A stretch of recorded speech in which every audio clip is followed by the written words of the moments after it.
चिकनची प्रत्येक टायमाला वेगवेगळी रेसिपी घरातल्यांना खायची असते. आज चिकन आणलेलं तर वेगळ्या पद्धतीने खायचं होतं, म्हणजे चिकन करीज पण थोडी वेगळी. मग आता व्हिडिओ दाखवल्याप्रमाणे मसाले सर्व लावून मॅरिनेट करण्यासाठी चिकन 10 मिनटं साईडला ठेवलं.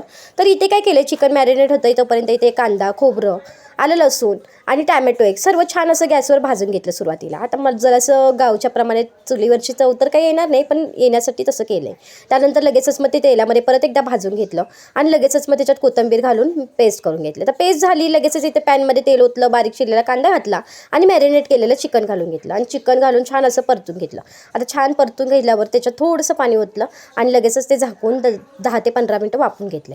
आता चिकन अर्धं शिजल्यानंतर त्याच्यात मग वाटण घातलं केलेलं आपण, ते वाटण घालून परत छान परतून घेतलं आणि लगेचच मग इथे गॅसवर गरम पाणी करत ठेवलेलं, आवश्यक आहे तेवढं आपल्याला जेवढी करी बनवायची त्याप्रमाणे ते ओतून घेतलं. चवीनुसार मीठ घातलं, परत शिजवून घेतलं चिकन पूर्णपणे. चिकन पूर्ण शिजल्यावर वरून कोथिंबीर घातली आणि मस्त खाण्यासाठी आपली चिकन करी तयार झाली. कशी वाटली रेसिपी?